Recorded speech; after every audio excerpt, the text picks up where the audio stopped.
जय हिंद साथियों, जीएस के इस ऑनलाइन प्लेटफॉर्म पर मैं प्रेमचंद मिश्रा आप सभी का हार्दिक स्वागत करता हूं। साथियों आइए इस कड़ी को आगे बढ़ाते हुए जीएस में आज हम लोग जिस टॉपिक पर बात करने जा रहे हैं कहा जाए इसरो, इंडियन स्पेस का रिसर्च ऑर्गेनाइजेशन अर्थात अनुसंधान केंद्र किसके क्षेत्र में, स्पेस के क्षेत्र में कहा जाए भारतीय अंतरिक्ष अनुसंधान केंद्र।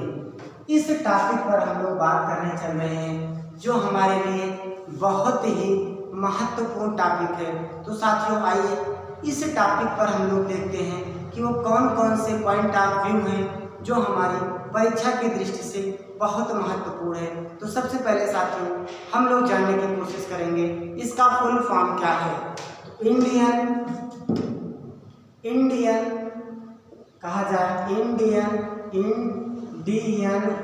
स्पेस रिसर्च ऑर्गेनाइजेशन ये क्या है, इसका फुल फॉर्म है। और बात करें इसकी स्थापना कब होती है, तो स्थापना इसकी 1969 में होती है। इसका मुख्यालय कहाँ है, बंगलुरु में इसका मुख्यालय है ना। इसके बाद हम लोग बात करें कि इसके हेड कौन है, तो के सिवान इसके इस समय चीफ हैं। इसके बाद हम लोग बात करते हैं साथियों इसने अंतरिक्ष के क्षेत्र में वो कौन कौन सा काम किया है जिसकी वजह से कहा जाए भारत का नाम पूरे विश्व में ना सम्मान के साथ लिया जा रहा है और ये माना जा रहा है कि नहीं भारत में भी कोई स्पेस के क्षेत्र में काम करने वाली एजेंसी है। तो साथियों आइए इससे रिलेटेड कुछ और पॉइंट्स पर हम बात करते हैं। सबसे पहले एक क्वेश्चन यहाँ पे हमारा महत्वपूर्ण बनेगा कि के सिवान को हाल ही में एक पुरस्कार दिया गया था, उसका नाम है वान कर्मन पुरस्कार।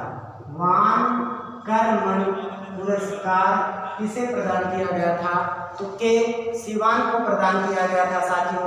इसके बाद हम लोग बात करते हैं कुछ इस तरह से रिलेटेड पॉइंट जिस पर काम किया है इसरो में और नाम कमाया है, इसरो का भी नाम हुआ है और भारत का भी नाम हुआ है। तो साथियों आइए इसका जो लॉन्चिंग सिस्टम है सबसे पहले उस पर हम बात करते हैं। उसके बाद कौन कौन सी वो चीज़ें हैं, कौन कौन से वो काम हैं जिसकी वजह से इसरो का नाम पूरे विश्व में सम्मान के साथ लिया जाता है। तो 3 इसका लॉन्चिंग सिस्टम है ना, कहा जाए GSLV, PSLV और कहा जाए अभी हाल ही में SSLV एक नया आविष्कार किया गया है लॉन्चिंग के लिए। GSLV को ही हम बाहुबली के नाम से जानते हैं, इसे हम बाहुबली के नाम से जानते हैं साथियों।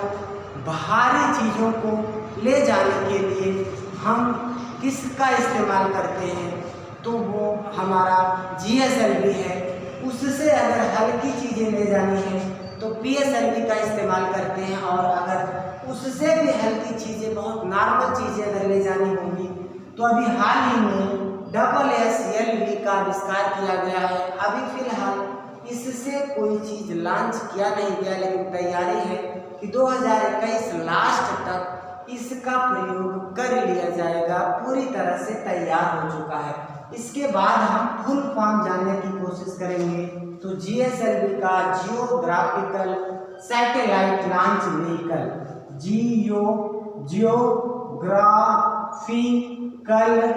जियोग्राफिकल सैटेलाइट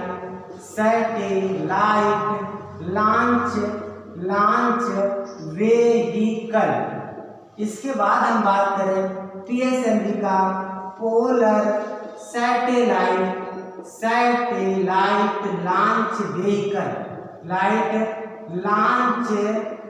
व्हीकल, इसके बाद साथियों हम बात करें अगर SSLV का स्मॉल सैटेलाइट लॉन्च व्हीकल, ये हमारे 3 वो हम कह सकते हैं कि साधन है जिससे स्पेस में कोई भी सैटेलाइट या उपग्रह को इसरो पहुंचाने का काम करता है। तो साथियों आइए कुछ इसरो द्वारा स्पेस में पहुंचाए गए सैटेलाइट पर हम लोग बात करते हैं जो हमारे परीक्षा व्यू से बहुत ही महत्वपूर्ण है।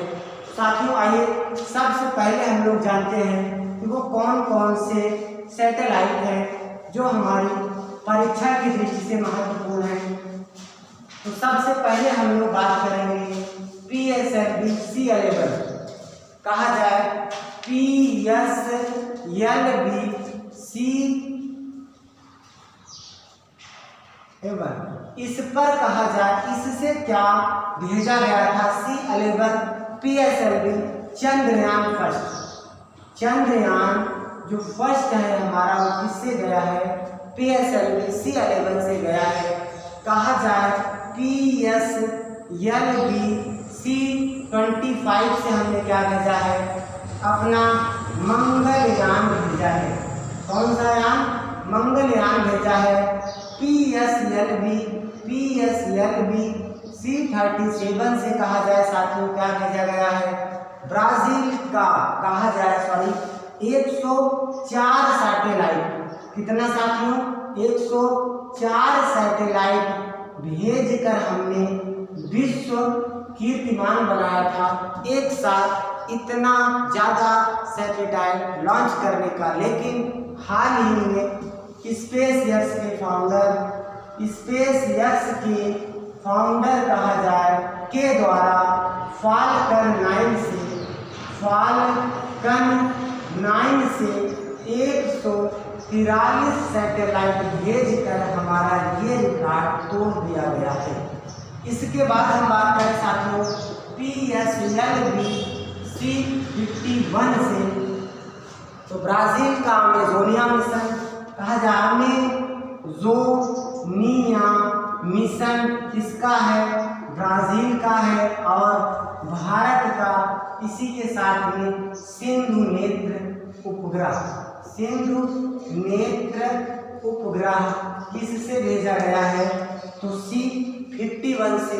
यह अमेजोनिया मिशन ब्राज़ील के अमेज़न वन पर नज़र रखने के लिए और भारत का सिंधु नेत्र कहा जाए हिंद महासागर में नजर रखने के लिए भेजा गया। साथियों एक और हमारे लिए सबसे महत्वपूर्ण पॉइंट है वो है GSLV मार्क कहा जाए थर्ड से हमने अपना चंद्रयान सेकंड भेजा था। और इस चंद्रयान सेकंड के 3 पार्ट थे। एक कहा जाए एक हमारा क्या था? ऑर्बिटर, एक हमारा ऑर्बिटर, एक हमारा कहा जाए लैंडर और एक हमारा कहा जाए क्या था? रोवर। अब हम बात कर लेते हैं ऑर्बिटर तो हमारा काम कर रहा है। बेशक हमारा मिशन चंद्रयान 2 हुआ सफल रहा, लेकिन फिर भी हमारा ऑर्बिटर काम कर रहा है। लैंडर इसका नाम क्या रखा गया था? विक्रम। ये क्योंकि लैंड नहीं कर पाया इसकी वजह से ये काम नहीं कर रहा है। रोवर का नाम प्रज्ञान रखा गया था। भाई जब सतह पर लैंड ही नहीं हुआ तो रोवर कहाँ से काम करेगा? इस तरह से साथियों ये हमारा कुछ पॉइंट्स है इसरो से रिलेटेड जिस पर हमने आपके सामने चर्चा की, जो हमारे परीक्षा से बहुत ही महत्वपूर्ण है। या आने वाले समय में हमारे लिए 1 नंबर दिलाने में बहुत ही महत्वपूर्ण भूमिका होगी इस टॉपिक की, इसरो की। तो साथियों वीडियो आपको कैसा लगा? ज़्यादा से ज़्यादा लाइक करिए, शेयर करिए, सब्सक्राइब करिए हमारे चैनल को। हम मिलेंगे कल एक नए वीडियो में एक नए जोश के साथ, एक नए उत्साह के साथ साथियों। जय हिंद।